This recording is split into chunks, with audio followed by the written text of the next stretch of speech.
महाशिवरात्रि का महापर्व सिर्फ नाचने, गाने और उत्सव मनाने का पर्व नहीं है।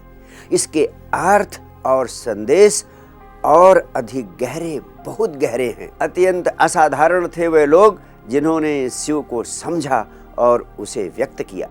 भगवान शिव अध्यात्म के, जीवन के, ईश्वरत्व के अद्भुत प्रतीक थे, अत्यंत अनूठे थे। शिव शुभता के प्रतीक हैं। शिव का अर्थ होता है शुभ, लेकिन शुभ के विपरीत जो कुछ भी हो सकता है, जिसे अशिव या अशुभ कहा जा सकता है, वो भी उसमें निहित है। यहाँ तक कि हम उन्हें महाविनाश का देवता भी कहते हैं। जो शुभ है वो महाविनाश का प्रतीक कैसे हो सकता है? आप हैरान होंगे, भारत के बाहर सारी दुनिया में जहां भी शुभता की धारणा पैदा हुई, ठीक उसके विपरीत अशुभता की धारणा भी पैदा हुई। इसलिए भारत के बाहर जहां भी भगवान की धारणा पैदा हुई, वहीं पर दो तरह के भगवान साथ साथ पैदा हुए।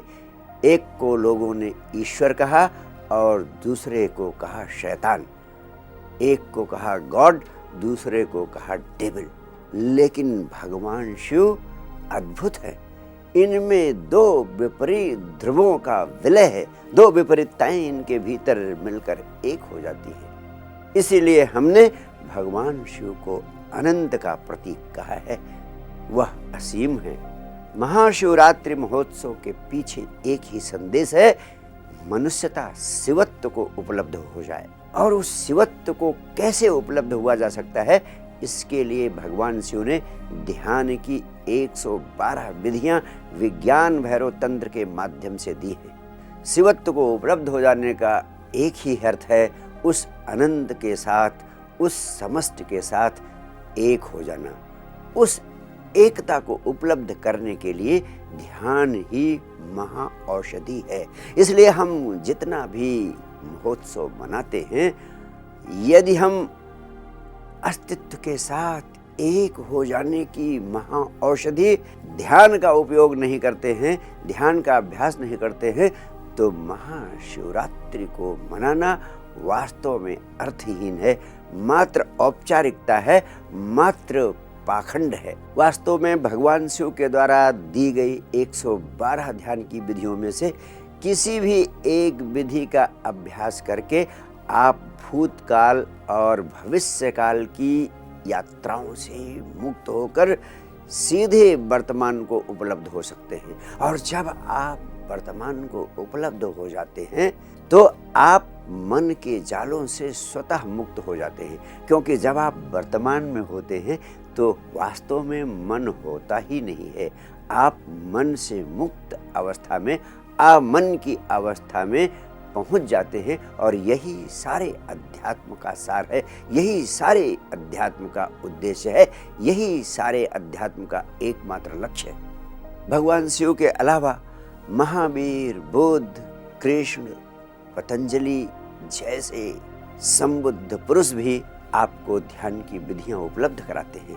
लेकिन भगवान शिव में और इन सारे लोगों में बहुत बड़ा अंतर है। इन सभी लोगों ने ध्यान की विधियों के साथ बौद्धिक धारणाएं, बौद्धिक विवेचनाएं भी उपलब्ध कराई। लेकिन भगवान शिव सीधे ध्यान की विधियों को उपलब्ध कराते हैं, ध्यान की टेक्निक उपलब्ध कराते हैं। वह किसी प्रकार की बौद्धिक धारणा में उलझते ही नहीं, वह किसी प्रकार की बौद्धिक विवेचना करते ही नहीं, क्योंकि उन्हें मनुष्य के मन का अत्यंत महत्वपूर्ण राज पता है कि मनुष्य इन सारी विवेचनाओं और बौद्धिक धारणाओं में उलझकर स्वयं को, तकनीक को आत्मसात करने से वंचित कर सकता है।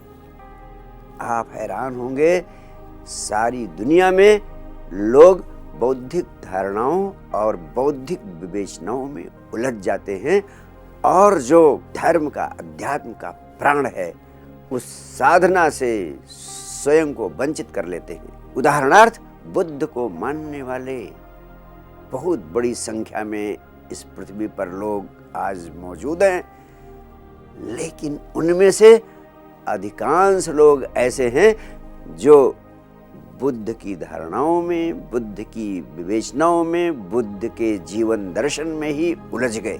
वे स्वयं को बुद्ध का अनुयायी मानते हैं, स्वयं को बौद्ध मानते हैं, लेकिन अधिकांश लोग बौद्ध होकर भी ऐसे हैं जो भगवान बुद्ध की महत्वपूर्ण तकनीक विपश्यना से वंचित हैं।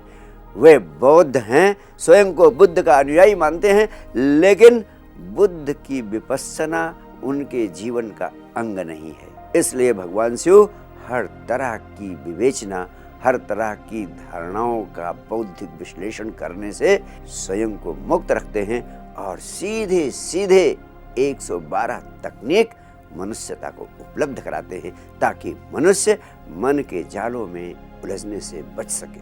वास्तव में भगवान शिव की 112 विधियां इस पृथ्वी पर सारी मनुष्यता के लिए समर्पित है। इस पृथ्वी पर कोई भी ऐसा एक व्यक्ति नहीं हो सकता जिनके लिए 112 विधियों में से कोई ना कोई विधि उपयोगी न हो। अगर इन 112 विधियों में से किसी एक विधि ने आपको आकर्षित नहीं किया तो समझ लेना कि आपने किसी विधि को भली भांति अभ्यास करने और समझने की चेष्टा ही नहीं की। यह दुनिया की सबसे अनूठी घटना है कि भगवान शिव ने 112 ध्यान की जो विधियां मनुष्य जाति को उपलब्ध कराई, उनमें आज तक न तो कुछ जोड़ा जा सका और न कुछ घटाया जा सका। एक एक विधि अपने में पूरी तरह संपूर्ण है। कितना अद्भुत है यह सत्य कि ध्यान के विज्ञान को एक व्यक्ति ने पूरा संपूर्णता से इस प्रकार व्यक्त कर दिया कि वह आज तक हजार साल बाद भी वैसे का वैसे ही अक्षुण्ण है। वास्तव में भगवान शिव ध्यान के देवता हैं। ब्रह्मचारी न होकर के भी भगवान शिव ने ध्यान का जो अनमोल उपहार सारी मनुष्यता को दिया, इसका सीधा अर्थ है कि ब्रह्मचर्य का ध्यान से कुछ भी लेना देना नहीं है। हर व्यक्ति ध्यान को उपलब्ध हो सकता है। सत्यम शिवम सुंदरम और सच्चित आनंद यानी सच्चिदानंद के अनुभव को उपलब्ध करने के लिए ब्रह्मचर्य की अनिवार्यता नहीं है। यह भगवान शिव ने पूरी तरह स्पष्ट कर दिया है। वास्तव में भगवान शिव के जीवन का संदेश पूरी तरह साफ है। मनुष्य का जीवन सेक्स से ही निर्मित हुआ है और निरंतर सेक्स से संयुक्त। भगवान शिव ने सेक्स को ध्यान बना लेने की प्रक्रिया का पूरा विज्ञान भैरव तंत्र में उपलब्ध कराया है। भगवान शिव का पार्वती के प्रति अथाह प्रेम, अगाध प्रेम, अपार प्रेम इस सत्य का संदेश है कि प्रेम ध्यान के विपरीत नहीं। ध्यान का देवता ही गहन प्रेम में उतरने में सक्षम है। भगवान शिव ध्यान के देवता होकर भी गहन प्रेम में उतरते हैं। यह इस बात का संदेश है कि ध्यान और प्रेम यही दो पंख हैं जिससे मनुष्य अपने जीवन में ऊंची उड़ान भर सकता है और सत्यम शिवम सुंदरम के अनुभव को उपलब्ध हो सकता है। इस पृथ्वी का सबसे बड़ा ध्यानी, सबसे बड़ा प्रेमी भी है। इसलिए महाशिवरात्रि के पर्व पर आप सभी मित्रों को मेरे प्राणों का यही संदेश है। 24 घंटे में कम से कम 1 घंटे ध्यान का अभ्यास करने का संकल्प लें और शेष 23 घंटे के जीवन में अपने चारों तरफ प्रेम को फैलाएं। अगर आप इतना कर सकते हैं तो परमात्मा सच्चिदानंद के रूप में आपके भीतर स्वयं प्रकट हो जाएगा। भगवान शिव का शिवत्व आपके भीतर स्वतः उपलब्ध हो जाएगा। Thank you.